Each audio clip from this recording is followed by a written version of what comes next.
Hey there, Ryan Reynolds here. It's a new year, and you know what that means. No, not the diet. Resolutions. A way for us all to try and do a little bit better than we did last year. And my resolution, unlike big wireless, is to not be a raging and raise the price of wireless on you every chance I get. Give it a try at mintmobile.com/switch. $45 upfront payment required, equivalent to $15 per month. New customers on first 3-month plan only. Taxes and fees extra. Speed slower above 40 gigabytes on unlimited. See mintmobile.com for details. Did you know that Cyprus has trademarked halloumi? If I adjust my FaceTime lighting, do I look like George Clooney?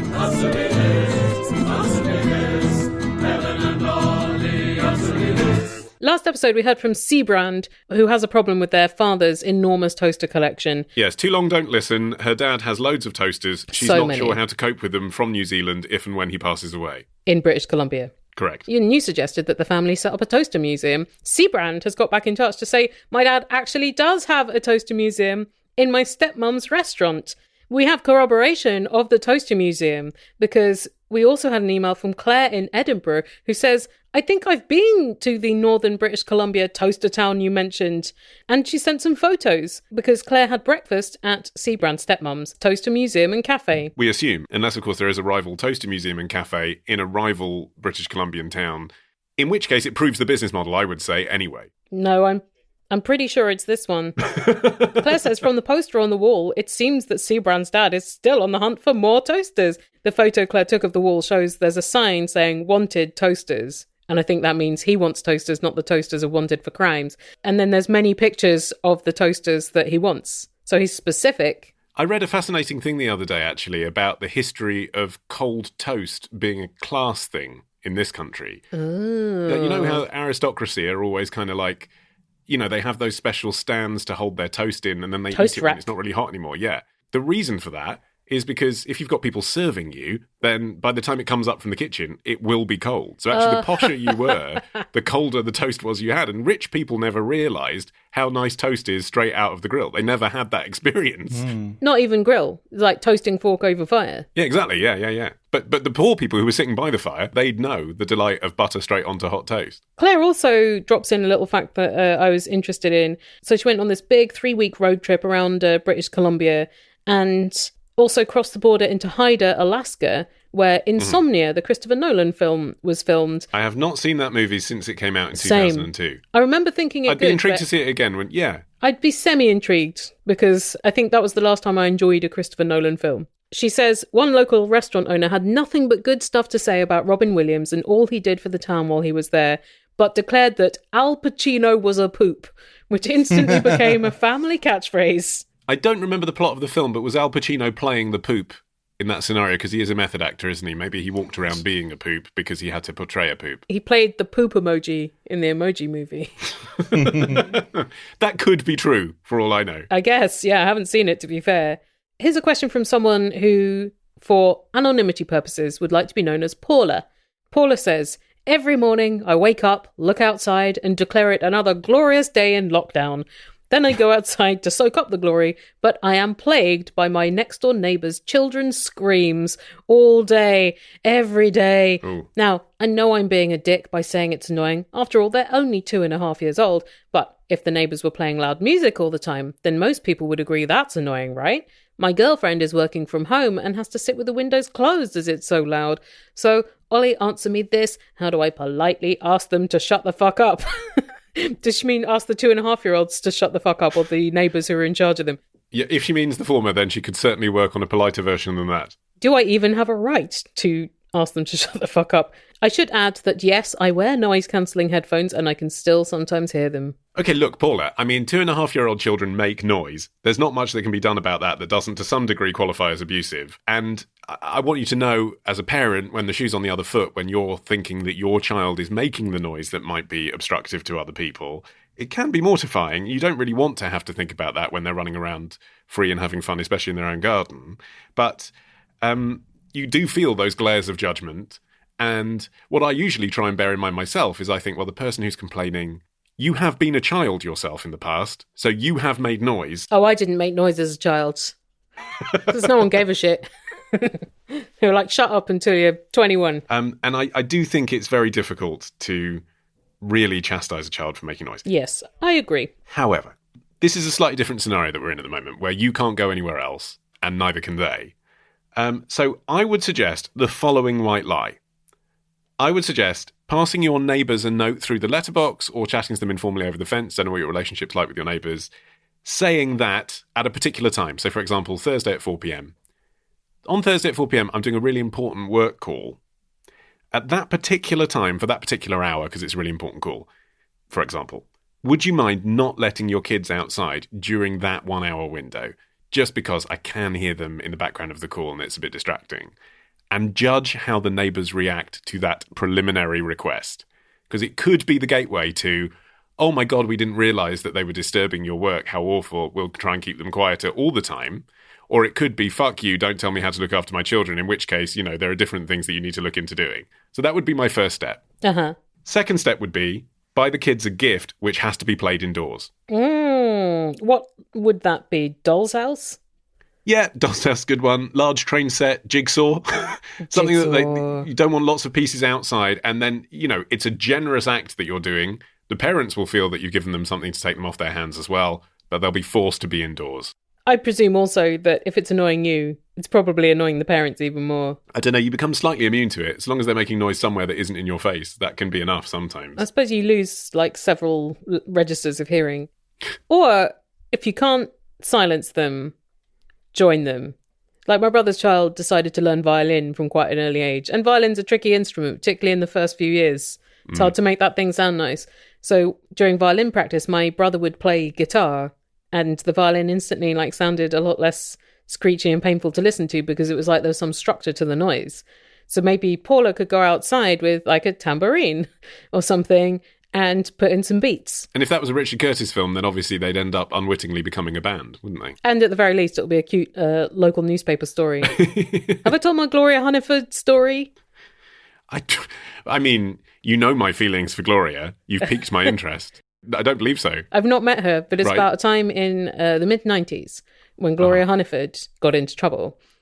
I had a school friend who lived next door to Gloria Hunniford. How have you never told me this before when I've told you of my Lansbury-type passions for Gloria Hunniford? Shit, well, maybe I didn't want you to know where she lived. I think it was around when we'd finished GCSEs, so this put it around 1995.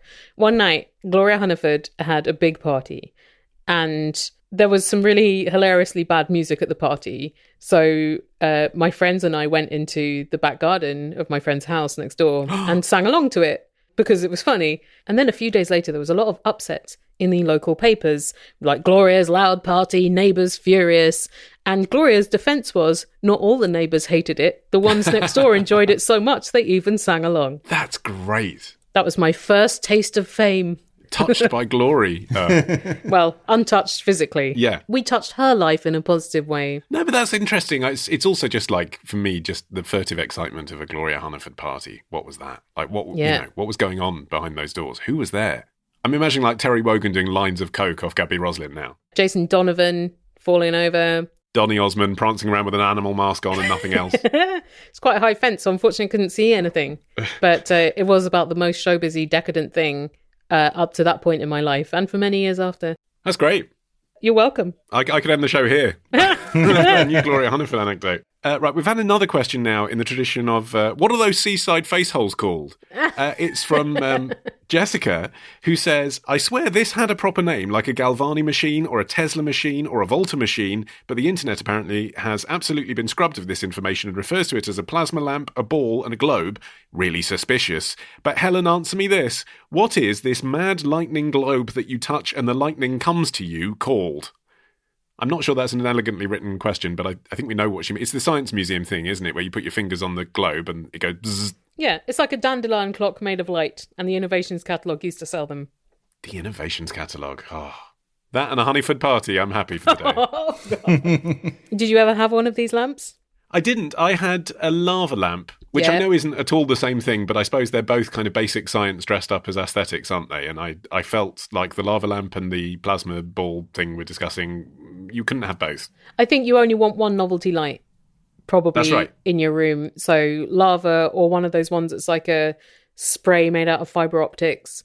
Or when I was at university, I had a clock that had a neon ring around it that would flash pink and blue, and people seemed really into that at like 3 a.m. This is why I was closetly angry when a few Christmases ago my wife bought me the Tetris light for Christmas. Do you know the one with like the little pieces of Tetris-style shapes that connect together and through some clever science thing, magnets or something, they light up as you put them on even though they don't have wires coming out the back of them. Wow. And it's cool, and it's Tetris, and I'm not a big gamer, but I am, if I'm anything, I'm a retro gamer, and I do love Tetris. So, I see why she bought it for me, but I'm annoyed because of the novelty light rule. As you can say, you can only have one novelty light. I was ready for another lava lamp. I've always loved lava lamps. I'd created a space for a lava lamp, and then she bought me for Christmas the Tetris light. So I had to put that on display, and I'm like, I can't have a lava lamp now too. You can only have one novelty light. So there it is, and I just look at it angrily. You've got a house. Does that mean you can have one novelty light per room? You haven't visited our house since we had it done up, but it's very much not a house where a novelty light would be permitted in any room other than my office. Right. I'm surprised that she bought you a novelty light. It seems like she's generally tried to curb your kitsch decor. Indeed, and that's the other thing. I was like, she's wrongly imagined the kind of shit I like. Like, I do want some shit there. I want a lava lamp, but she's thought, oh, this is the kind of thing Ollie likes. He can put it in his office, but I don't like it. It's only going in the office. But it does look like the kind of thing that one of your children might love and want in their own room. Yes, Harvey plays with the Tetris light already, actually. Go on. I see where you're going. So, biff it off to there. Get yourself a lava lamp for your birthday. The problem is that it does have a lighting cord that goes in the bottom, which he's still just about young enough that he could wrap himself around his neck. So I think I've got to wait till he's probably 7 odd. Till he can have it in his room. But all right, I'll schedule the lava lamp purchase for 2022. Put it in your Google Calendar.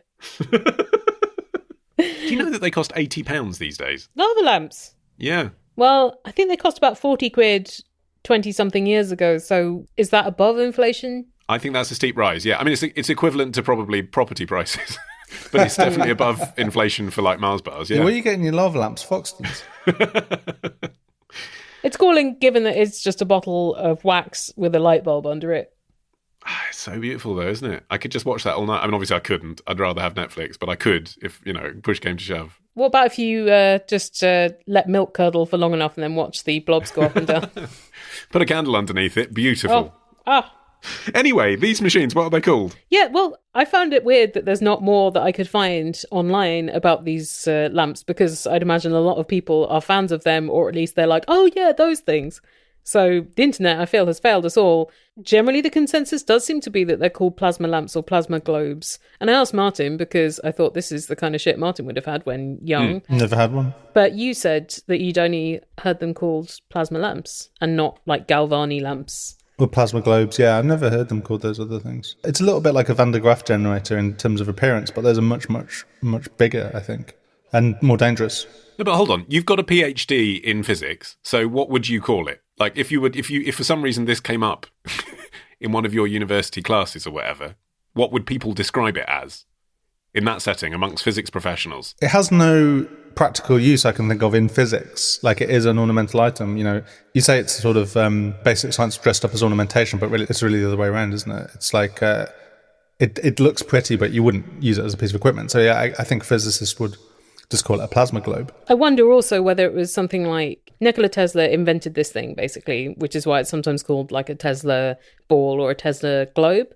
But maybe plasma lamp or plasma ball is the generic, and there have been other attempts to call it a particular thing, but none of them very widespread. Ground Star was like quite a big version of them, but it was still like the Ground Star plasma globe. As much as Jessica is dissatisfied with the names of these that she's found, apparently Tesla called it an inert gas discharge tube. So that's less catchy, I would say. If you've got a question, email your question to answermethispodcast@googlemail.com. answermethispodcast@googlemail.com. answermethispodcast@googlemail.com. answermethispodcast@googlemail.com.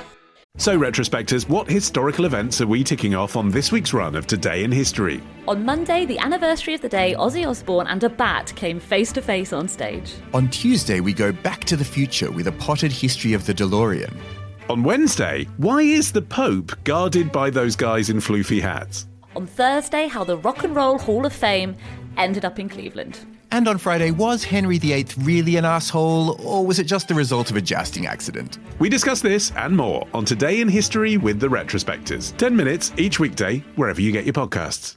Here's a question from Ryan in Melbourne, who says, Ollie, answer me this. How do American movie stars keep their teeth so white? Dentistry. Thanks. See you next time. I know what he means, because obviously Hollywood stars have notably whiter teeth than even rich and celebrity people elsewhere in the world. And that is, I suppose, cosmetic dentistry, specifically veneers. But the history of veneers in Hollywood is properly fascinating. Do you know anything about it, Ellen? No, please tell me. Well, they basically stick a bit of porcelain on the bottom of your teeth. It's the same stuff your toilet's made out of. Yeah.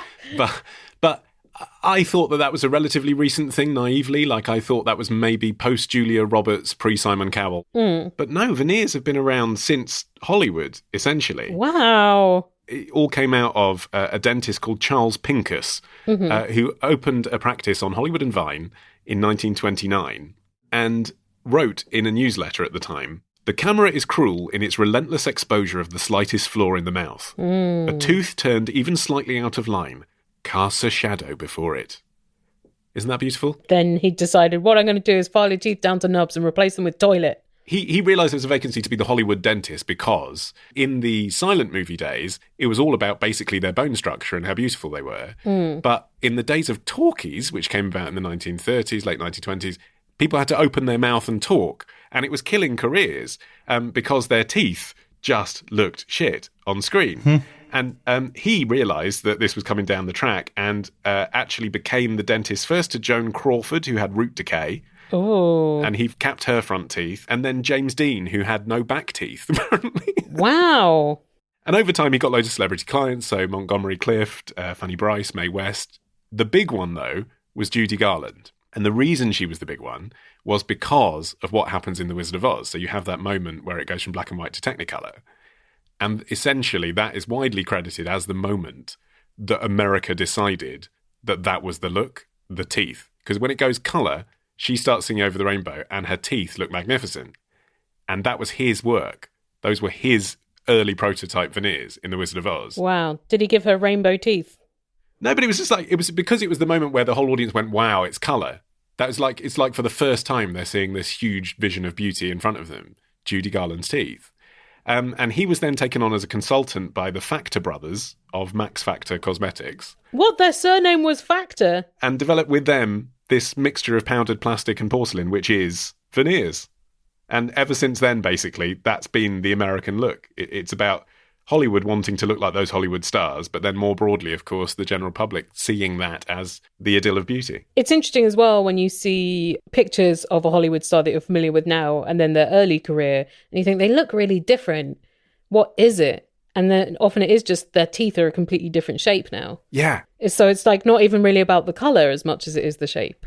And there's this whole subgenre of websites that are just about that. Like typing in a celebrity who's got good teeth now will take you to a website where you see bad teeth, good teeth on a gallery. Most of those websites are actually blogs that are run by the cosmetic dentist industry. So more often than not, it's like the news pages of some Harley Street clinic or something. Oh, so it's like their propaganda. It's so weird that that's someone's job to just like, you know, write a news article, what appears to be journalism about Barbara Streisand's teeth, but is actually just a way of getting you onto their website so you get veneers. I used to do jobs like that, so I can well imagine it.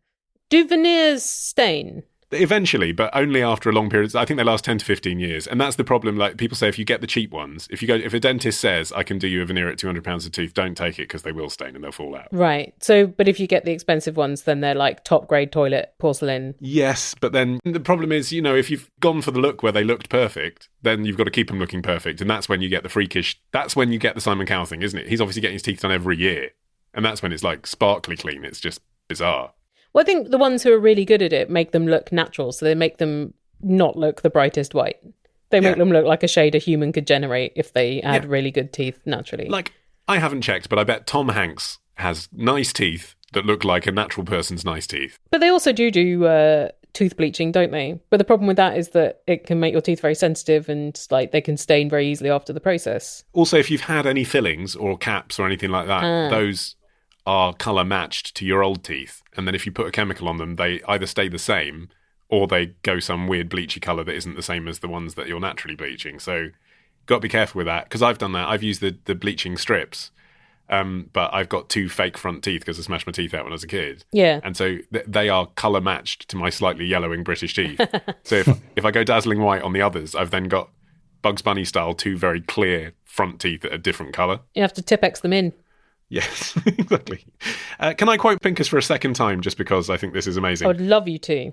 This is what he said in 1948. He was talking about the set of veneers he'd made for Shirley Temple. Losing her baby teeth during the production of Stand Up and Cheer entailed many different types of restorations, which had to be constantly changed. Oh, God. All this had to be planned so as not to hold up the shooting schedule, as one day's loss meant approximately $15,000 in cost to the studio. Wow.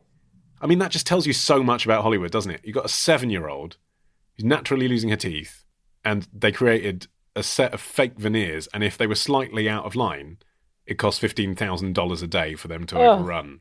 So what happened to Shirley Temple is what happened to Shirley Temple because of the economics of it. That is horrible. It is horrifying, isn't it, when you really think through the implications of what he's discussing there? Yeah, and also people weren't watching on particularly high definition, so you would have hoped the tooth scrutiny wouldn't have been as severe, but evidently it was. Fuck off massive screens, though. Might not have been high definition, but Shirley Temple's teeth were probably like 3 foot long. Here's another question of cosmetic engineering, I guess. It's from Adam, who says, Helen, answer me this. When people get their bum holes bleached, how are they doing it? Is it actual bleach? No. Where do they go to get it done? How long does it normally take? Is it painful? Are you able to go to the toilet afterwards? And how long does the effect last? What are they bleaching? Is it the skin? Yeah. Around your Anus. Yeah. Or like the bottom of your colon, the actual bit inside? No, it's not your rectum. It's the skin around the anus. Why? Well, I mean, maybe Adam gives some insight into that, Martin, because he says, I guess I've somewhat thought about this subject in the past, as I am a very white, pale gay guy, and imperfections and discoloration show up easily on my skin, so having a brown-coloured crack is not as aesthetically pleasing on my white body. So, Helen, if you answer this question, and you happen to find any places in Yorkshire that provide this service, please mention them. It may be useful for you to know, Adam, that you can get home anal bleaching kits. If you are doing a home treatment, look for peels, creams or gels that use kojic acid, which is an exfoliating chemical, and I think is considered a bit safer and less irritating than previous iterations. So basically, what this kind of anal bleaching does, I don't think any of them actually use bleach. So some of them are exfoliating, so they're just sloughing off dead cells which are hyperpigmented. Others, there's a laser treatment that can break down dark pigment into smaller particles that then are carried away by white blood cells. And there's some others that break down melanin or reduce the number of melanin producing cells around your anus. So it's not like household bleach or hair bleach on your anus. I think it's just that term is very easy for people to understand what is meant, right? Making your anus more pale. It was popularised by porn. I'm sure you'll be unsurprised to hear. Apparently, in the early 2000s, the adult film actress Tabitha Stevens had her anus bleached to look prettier on camera in the unscripted series Dr. 90210. And that led to a big spike in online searches for the procedure. And then when Kourtney Kardashian revealed that she'd tried anal bleaching during a 2010 episode of Kourtney and Kim Take Miami, then the trend was just skyrocketing. How do you apply it yourself in a home kit? It's a great question. Do you put your legs over your shoulders? You're asking me as if I've tried it, and I have not. Maybe they give you a special go-go gadget arm. Yes. Can you get an attachment like those little things you put in your toilet that squirt water up your bum?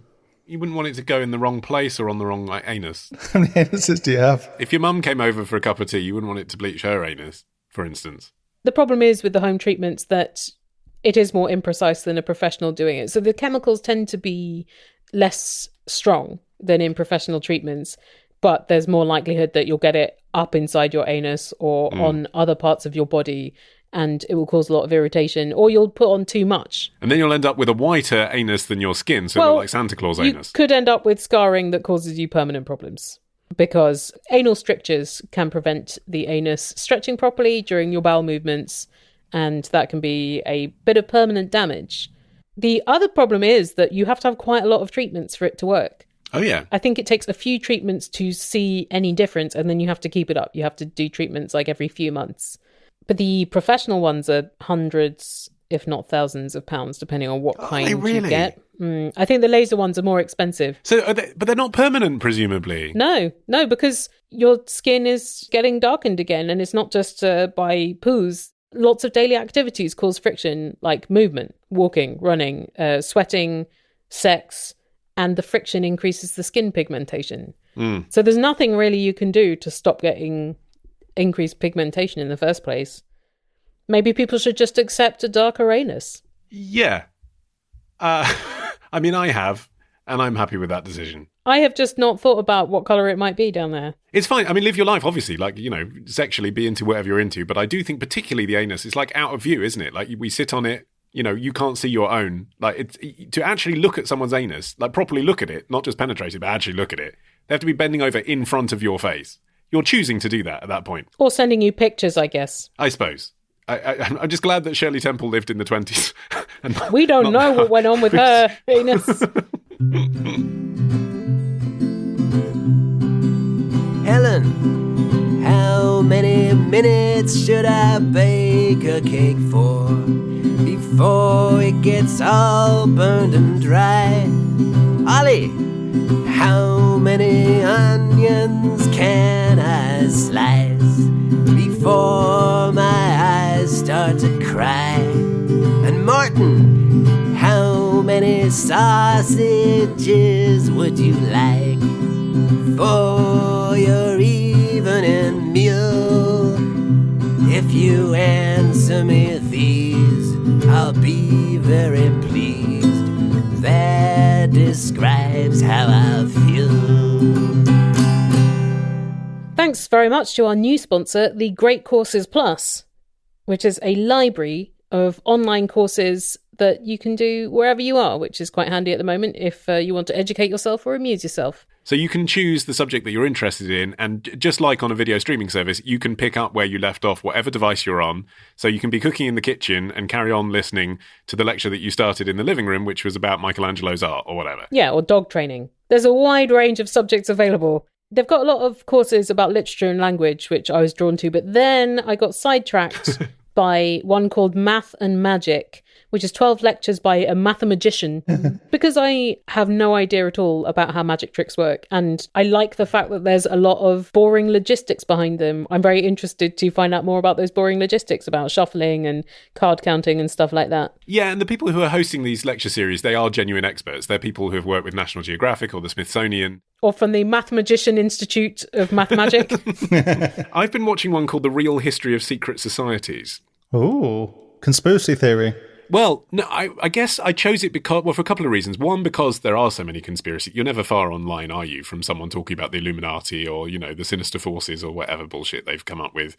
And I've always been interested in what's the reality behind those perceptions of those societies. Who are they? What do they do? Why do they exist? And then the other reason was because my grandfather was a Freemason. Oh, all right. So that's how you got this gig. He was the youngest Freemason in his lodge, I think. And he even got married to my grandmother in the Freemasons' lodge, which is just extraordinary. I can't imagine doing that. I can't talk to him about it now because he's dead. So I wanted to know more about that whole world, really. Well, there's a ton of different subjects on the Great Courses Plus. There's economics, there's wine, there's science, and the Great Courses Plus is giving Answer Me This listeners an entire month of unlimited access to all of these for free. Start your free month at thegreatcoursesplus.com/answer. That is thegreatcoursesplus.com/answer. Hello, Helen and Ollie. This is Nick from Boulder, Colorado, and I had a question about stars and flags. There's a ton of flags that have 5-pointed stars on them. You've got the United States, Puerto Rico, which is a territory of the U.S., but then you have all kinds of other countries with them. Bosnia, Burma, Kosovo, Syria, Cuba, that all have 5-pointed stars. Then you've got a bunch of flags that have the crescent and star, which is a religious symbol, but then Singapore and Turkmenistan have something that looks kind of like it with a crescent but more stars. The European Union has 5-pointed stars, and then you've got all of your flags with lots of points on their stars. Australia has 7 points, I think, although New Zealand has a 5-pointer again. Israel has the Jewish star. Then you've got some African nations. Jordan has a many-pointed star. So here's my question. What's up with all the stars? Why are they so popular on flags? And moreover, why is the 5-pointed star such a big deal? A question of flags, I thought I could research this, or I could just go straight to celebrity vexillologist and fellow podcaster Roman Mars for the flag intel. They're symbolic of lots of things, and so they kind of serve lots of purposes. And so that's why they're there. You know, like actually the US flag is one of the ones that really popularized the 5-pointed star. It not first, but it was prominently there, and then a lot of other flags more in the 19th century added 5-pointed stars to their flags. So usually what they do well is they kind of represent, like, you know, in the U.S. case, they represent states. If you have island nations, they often have flags with the number of stars for the different islands. You know, they tend to represent territories or states or something like that. They do that really, really well. And is the 5-point just the optimal number of points where it looks like a star but not too cluttered? So it start looking like a burr if you put too many on. Yeah, I mean, I think that is the optimal. It's like the easiest one to, you know, symmetrically draw, for one thing. I mean, people know how to draw a 5-pointed star really, really well. You know, so therefore it's kind of easy to make and cut and sew onto something, which is, you know, actually a concern with flags. And also when it's stars to represent each state or something, like, what else are you going to use? Just bullet points? That's right. Poop emojis? I think stars are the way to go. It's a pretty good symbol. Okay, but he hasn't really said why stars. Like, he's said that they're easier to draw than other things, and that they're an elegant way of summing up the constituents of a nation. But what would be the nature of the symbol of a star versus anything else? Well, when you think, well, what else could it be? Then it becomes a little more tricky. Because, first of all, it was something you could see from anywhere in the world that was impressive before there was this amount of light pollution. Yes. And also implied location. So a lot of the flags do have a constellation on to express them. I suppose it's also something of the other world, isn't it? Something supernatural, but also not specifically God. Yeah, it's quite grandiose in a way. Yeah. But when you look at them points-wise, there is a handy Wikipedia page called Flags with Stars. And the further down you go, the more points they have. And after about 8, they do look more like suns, which is another, obviously, universal sight, but you only get one, whereas other stars, lots to choose from. But also, flags are often kind of made in patchwork. So you have to make these shapes, and 7 points just seems like a real pain in the ass. Yes. It's a lot of tricky angles. That practical point was the one that struck me as the most convincing, actually. But specifically the Australian flag that Nick from Boulder mentions. The Australian flag has the Southern Cross, which is a constellation that you can see all over Australia and understandably represents the Southern Hemisphere, and it points towards the South Pole. So there's 5 stars in that. There's like 4, like a shape of a kite, and then a smaller one. The big stars have 7 points, but apparently the little star that is sort of snuck in there is 5 points, allegedly to make manufacture easier. And then it also has a 7-point star known as the Commonwealth Star or the Federation Star. And this represents Australia's federation. And it was like, okay, 6 points for the 6 initial states of the Commonwealth of Australia.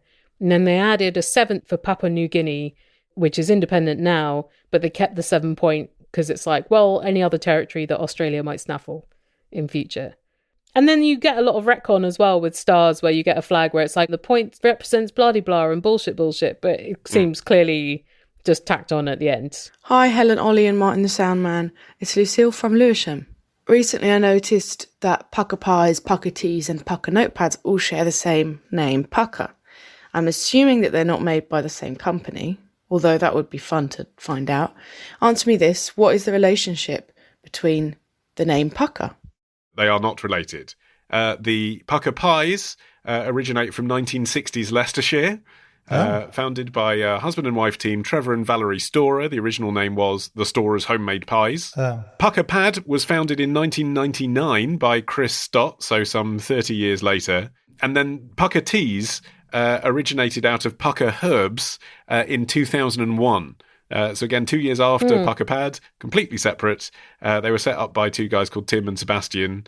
Actually, one of them put an advert saying that he wanted to back ethical businesses, and the other one got in touch through the advert. That's how they met. And they're now owned by Unilever. So three completely separate companies. Also, I don't think you can own a particular word that is a word that was around already that you didn't invent.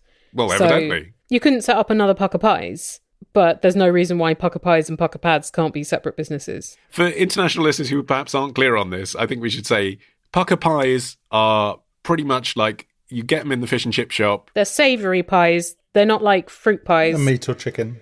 Yeah, they are very satisfying. Pucker Tea is going for a completely different market. They have a mission statement. They're that kind of company. They say, our herbal creations are crafted to connect as many people as possible to the beauty and power of nature. Very different to the pies. You sure? And then the pads are neither pie nor tea. They're just paper. Well, actually, they've got a huge range of products I've learned from their website, Helen, but they are mostly stationery-related products, such as pens and Pucker highlighters pens. and stuff. Yeah. Do you think people use the word pucker as slang that much anymore? Because my mum used to use it a lot, and then I think Jamie Oliver used it so much that maybe it killed it for everyone. Maybe. Well, the word pucker is one of the many words that came to English through the Raj. So a lot of them are Hindi or Urdu words. These include pajamas, cot, khaki, bungalow, bandana, cushy and cummerbund, and pundit. I was surprised to know. That's from the Hindi word pandit, meaning a learned man. That's interesting because pundit doesn't really mean learned man now, does it? No, not at all. It just means God for hire. Doolally as well. That was a place name. Doolally or Deolali was a town where there was an army base and sanatorium where soldiers in the late 19th century were sent before going home. And so when ones were mentally ill after getting fevers, they were said to have gone doolally. Pucker was from a Hindi word for absolute, so meaning like a true gentleman or an excellent person. Yeah, so on the Pucker Teas website, they say the reason they chose the word pucker was because in Hindi, pucker means real, authentic, or genuine. So that does back up your research, does it? Or fully formed, or cooked or ripe, which I suppose is fully formed in other ways. Because the Pucker Pie website says they chose the fun and fashionable Hindi-derived word for all things properly good. Okay. That is a riff on the same thing, isn't it? Isn't it interesting they put a fish and chip shop spin, like the way that's written, on the same piece of intel? For me, the catch is that I don't find the idea of the Raj fun or cute. Oh, it's quite evocative, though, isn't it? It's evocative, but not necessarily something good. I just think it's kind of like when you watch Downton Abbey or something and you know that there's an upstairs-downstairs component to the story. Yeah, that's why I don't watch Downton Abbey, because I don't find that fun. Yeah. It makes me very depressed. I'm consistent. Well, all right. Lots of people disagree. Lots of people can find something glamorous. Or they're just not thinking about it. Well, I don't think that's true. I think you can read Jane Austen, for example, and be aware of the money from the sugar plantations or whatever and still be interested in the love lives of the characters. Yeah, you can be interested, but I think it introduces a level of discomfort that means things that are casual, where you're like, oh, here's a fun word. You wouldn't necessarily put it on your brand if you're thinking about that. But it's still a Hindi word anyway, so it doesn't have to come from the Raj at all, does it? I mean, it could be, if it's something that's still used in Hindi, then... It came to English via the Raj, though. That's why we have it, because of the British colonialisation of India. Yeah, but I suppose the Pucker Tea people are probably thinking they're bringing it to English from Hindi and disregarding the 50 years of previous use of it, aren't they? Maybe. But the thing is, you can't necessarily. Like, you have to be aware. I agree. Like, you can't use the word queer now to mean just, like, odd or strange, because it has significant other meanings. Right. I'm trying to build a website to bring tourists to Radlit, but when I open it up on my smartphone or tablet, something goes wrong and it just looks a bit shit. Unlike Hertfordshire itself. Well, try building that website using Squarespace on desktop and devices. It will look simply ace, as well designed as Hertfordshire with all that lovely green space. County of Opportunity and Stevenage. Thank you to Squarespace for their support of Answer Me This and for helping really a lot of people make much nicer websites than they otherwise would have. I don't want to know how to make a nice website. I'm happy to delegate that to Squarespace and then reap the rewards. Yeah, they're like your virtual IT team. They're much less pass-ag than IT teams I've had dealings with in my previous lives. Yeah, because you just click a button. You don't have to speak to anyone. Although if you do want to speak to someone, if you get stuck designing a website... 24/7 online customer service. That's right. Email, live chat, webinar, they do it all. They also play really nicely as well once you get into the more advanced web design stuff with a whole world of third-party extensions. So you can take payments through Stripe, you can do your bookkeeping through QuickBooks, you can ship products using ShipStation, and it all integrates into the platform that you're using. So you need never go anywhere else. If you want to try out Squarespace, then you can have a play around at squarespace.com/answer. There's a 2-week free trial. And then, if you like what you built and you want to keep it, when you sign up, you can get a 10% discount off your first purchase of a website or domain using our code ANSWER. Here's a question from Ruth in Sydney, Australia, who says, my partner and I love salt. I've always been a big salt fan, and his salt intake has definitely increased since being with me. The other night, while eating baked brie wrapped in pancetta, he posed the question of why salt is so delicious to humans. Yeah, I bet he looked a picture when he was saying it too. We understand why we may have evolved to crave fatty and sugary things due to their calorific content, but why salt? Ollie, answer me this. Why do we have a specific taste, but for something that isn't particularly good for us? Well, we do need sodium, otherwise we die. Right, exactly. So it is natural to have evolved to want some salt. And indeed, it's the only dietary tendency that is pretty much universal around the world. Like wherever you're from, people do add salt in some form to their food. Right. As to why it is addictive, like why is your partner sitting there with dripping brie and pancetta coming out of his mouth? That's a bit harder to answer, but essentially we develop a high tolerance for it the more we have. And I suppose you could say that is a flaw because we don't need that much salt. So it's kind of like cultures that eat a lot of spicy food. Like obviously they can tolerate a lot more spice. Cultures who eat a lot of salt don't notice how much salt they're putting into things. But also, if you didn't have salt intake, that would be like enormous problems in your body, correct? Yes. Yeah, absolutely, yeah. It's just knowing when to stop, really. And that there is evidence that humans aren't very good at knowing when to stop eating salt. So, for example, when they've done studies where patients who have had high blood pressure have been asked to cut salt from their diet for health reasons, once they cut salt entirely, they find they can never eat again the things they used to eat that had a really high salt content, because going from 0 to that is just too much. It's like if you drink a lot of Diet Coke and then you have a Coke for the first time, you're like, fuck, this is sugary. It's like that. Yeah, or just disgusting. You're just a lot more aware of the artificial sweeteners when you go back to those things. Yeah, like because of lockdown reasons, I've started eating Pringles recently. We had a tube at the back of the cupboard, which was from a child's birthday party. And I haven't had a Pringle for about 5 years. It's just not part of my repertoire. And I couldn't believe how salty they are. I don't remember them being that salty. They are intolerably salty to me.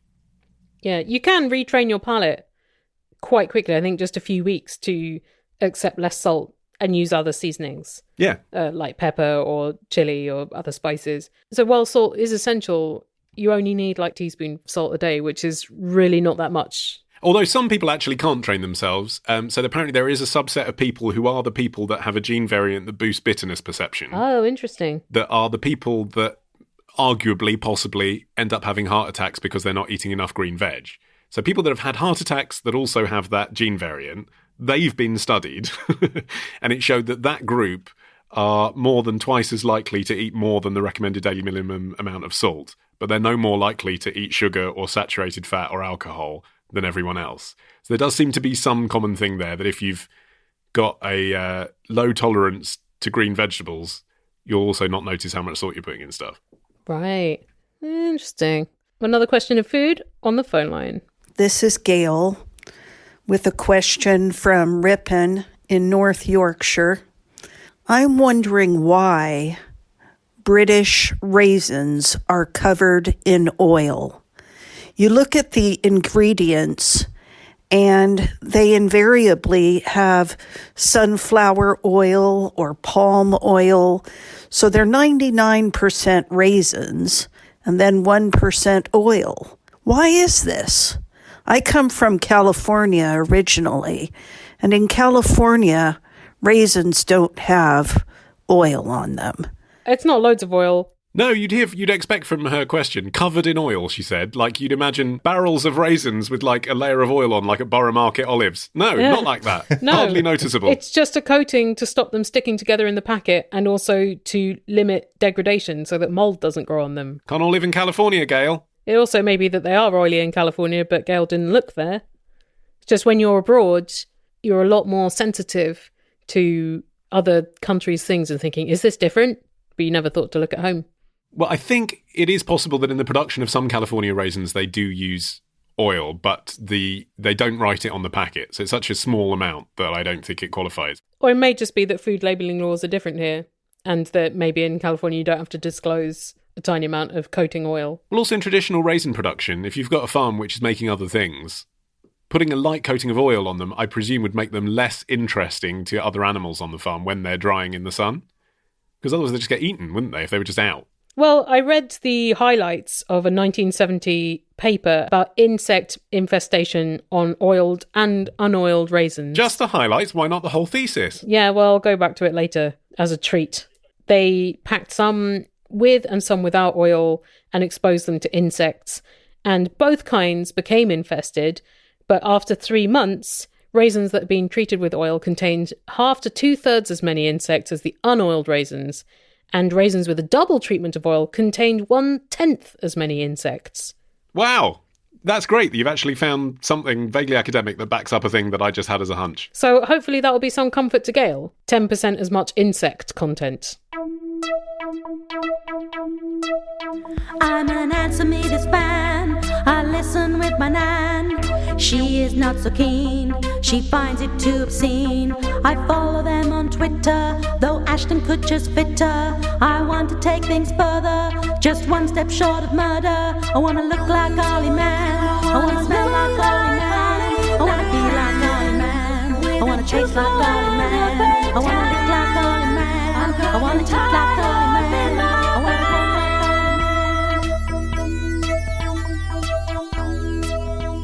Here's a question from Neil from Chester, who says, today I was successfully a victim to the 2006 craze of Rickrolling. Wow. Having clicked on a link in a work memo. That is a retro prank. I am surprised people are still doing that. Did you get happy slapped as well, Neil? Oh no. Neil says, this made me notice that on Rick Astley's official YouTube account, Never Gonna Give You Up has now amassed nearly 663 million views. Yeah, 685,773,021 on the day of recording. Wow, so many people have been rickrolled since he sent this in. That's so upsetting. People often ask us, don't they, how long does it take between me sending the email to you answering it on the show? And the answer is 20 million rickrolls. What a way to measure time. Neil says, answer me this. Taking into account YouTube's monetization changes over the last 15 years, how much has Rick made off the back of the surprise craze of Rickrolling?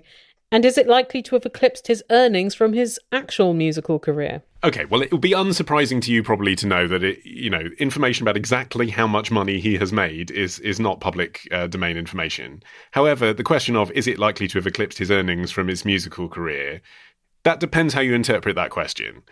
If you are including the indirect earnings that Rick Astley has made as a result of the resurrection of this song. What, like being on the Nostalgia live gig circuit?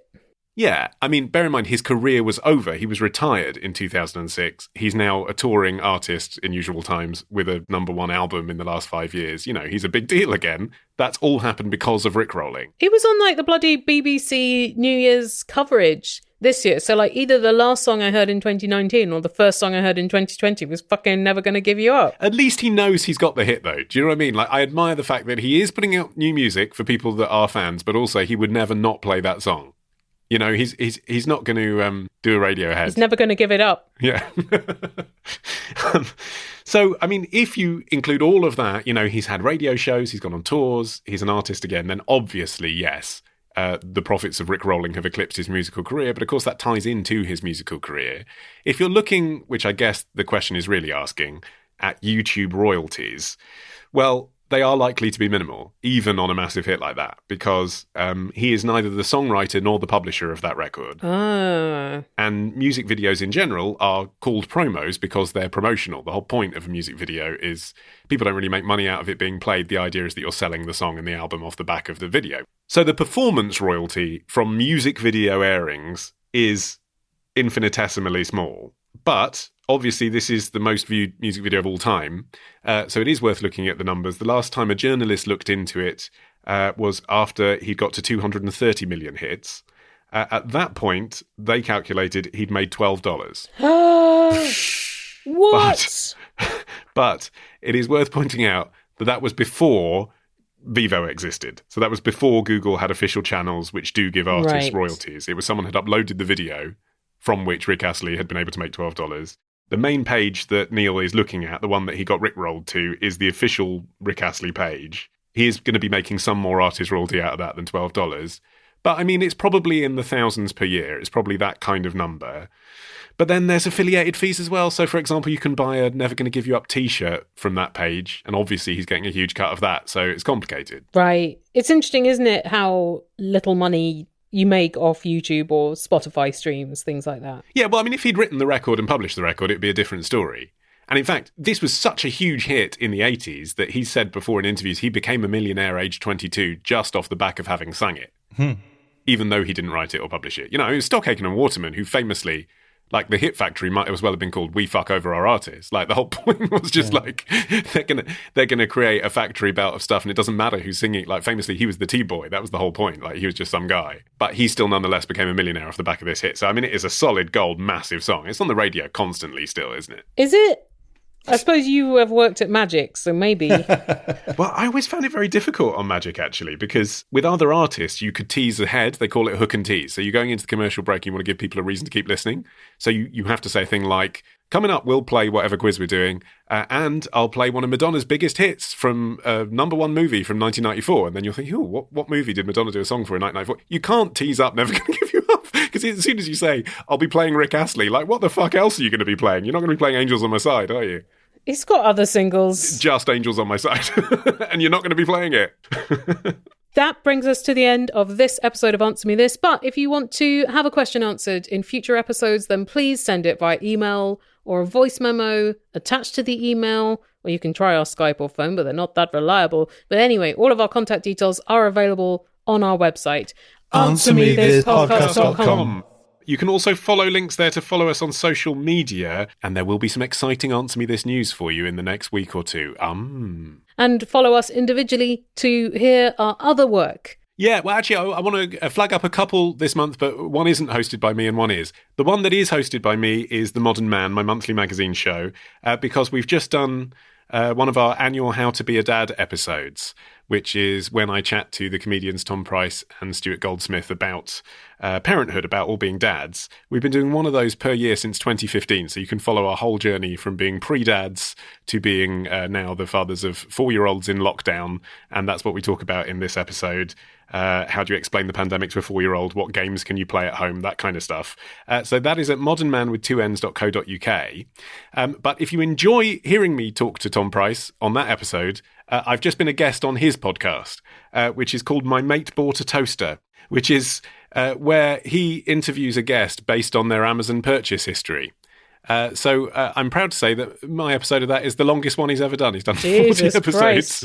Mine is 57 minutes going through my Amazon history. It's partly because I joined Amazon in 2000, so I had 20 years worth of purchases to look through. It's fun. You can find that wherever you get your podcast. Just search for My Mate Bought a Toaster. I was on Stuart Goldsmith's podcast, since you mentioned him. Oh, the Comedian's Comedian. And my podcast, The Illusionist, is coming back this month. So find that at theillusionist.org. And also Veronica Mars Investigations is powering through season 2 of Veronica Mars apace. And you can find that at vmipod.com. And we did a special recapping the 1995 BBC miniseries of Pride and Prejudice, which it's like getting the notes to pass your GCSEs without actually having read the book. You can listen to the podcast I make about Tom Waits. We talk about every Tom Waits song in chronological order, and that's called Song by Song. And also, if you like music, you could I've just been releasing remastered versions of my old music, and you can hear all of those at palebird.bandcamp.com or wherever you get music, Spotify, Apple Music, all of that stuff. Remember as well to subscribe to this show, Answer Me This, to get our retro episode in the middle of the month. Each month, we re-release just for 1 month only something from our archives. And if you would like to buy something from our archives, you can do that too at answermethisstore.com. and then return here for a fresh new episode of Answer Me This on the first Thursday of next month. Bye!